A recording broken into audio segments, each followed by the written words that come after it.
In this video I want to show you how very simple basic exercises can lead to advanced movements like the piaffe, right? You can teach the horse transitions, very simple transitions from walk to halt, and organize his balance in such a way that he discovers that diagonalizing the steps from the walk saves energy, which sounds a little, strange maybe, that the piaffe could be less strenuous than the walk, but if you do it in a clever way, the horse discovers that he can save little energy with diagonal steps. So he starts experimenting with his body, right? And he starts to move a little between the forebeat of the walk and then piaffe-like steps. It's not going to be the real thing, right away, but it's a step in that direction. And you can do the same thing with voltes. If you lead the horse on a volte or a circle, and you ask the haunches to yield a little to the outside, ask the inside hind leg to engage and lift off a little sooner, you get the same effect, that the horse sooner or later starts to diagonalize the steps, and then sometimes they jog, sometimes they trot, sometimes they do half steps, sometimes they do passage-like steps, depending on their talents. But you can get the horse to experiment with his body and teach him concepts and ideas in a playful way.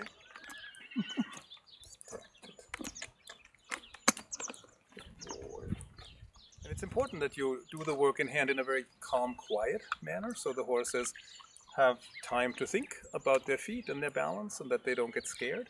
This one was very afraid at first when I started with him, because somebody else had done something to him on the ground that was, not nice to him. So he was defensive, he was very tense, basically aggressive a little bit out of fear. And so I had to be very careful to stay extremely relaxed and calm and give him a chance to make friends with the work and get him a chance to trust the work and me. And now he's a lot more relaxed, a lot more trusting. But I have to be careful not to abuse the trust and keep everything casual and keep everything easy and relaxed for him. And basically help him discover certain things on his own. So I'm not demanding that he does a piaffe, but I want him to get to the point where he wants to do the piaffe, where he suggests it and volunteers it, so I can just allow it and shape it a little bit. And with the work in hand, it's the same as with riding or any other aspect of the training.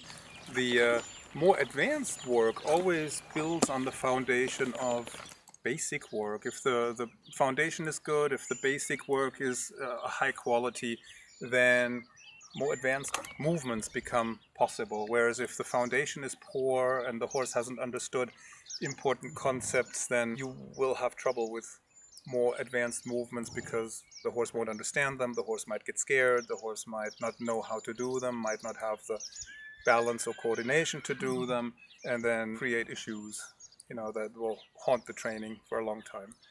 And because the foundation is so important, we have put together a course for work in hand. We call it level 1, where we teach you how to introduce the horse to the work in hand in a way that makes sense to him, that doesn't scare him, that fosters a positive attitude towards the work, and that lays the foundation on which you can then playfully develop the more advanced work. We'll teach you how to walk, where to be next to the horse, how to hold the whip, how to hold the reins. I'll teach you basic exercises, transitions, little sidestepping, everything you need, everything the horse needs to know in order then to move up to the upper levels eventually. What's even better is that we give you feedback on what you're doing, because the devil is in the details, especially with the work in hand. Tiny little changes in posture and energy and so on can make a huge difference in the reaction of the horse. So we will have hot seats where you can submit videos, and we look at the videos together with you in a Zoom call, and we can freeze the frame, we can back up and replay certain parts where you can see causes and effects when maybe the horse's reaction wasn't what you wanted. We can probably pinpoint why the reaction was that way, where it came from, and freezing the frame and backtracking and watching it again is often a great tool. So you can improve your understanding, you can improve your eye, and then next time you have ideas of what to change or how to respond when the horse isn't doing exactly what you had planned to do.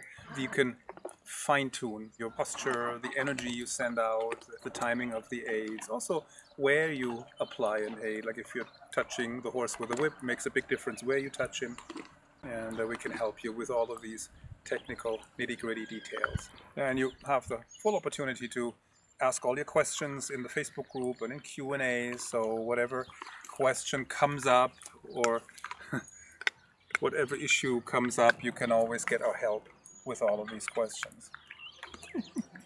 Yeah, so click below, join us, and when you join the course, that's basically the next best thing to having an actual lesson with me in the arena. And well, we all know that right now actual riding lessons in the arena are difficult to get because of all the restrictions. And yeah, in the course you can submit your videos, you get the very detailed feedback, and it's almost as if I was there with you in the arena. Well, let's get started.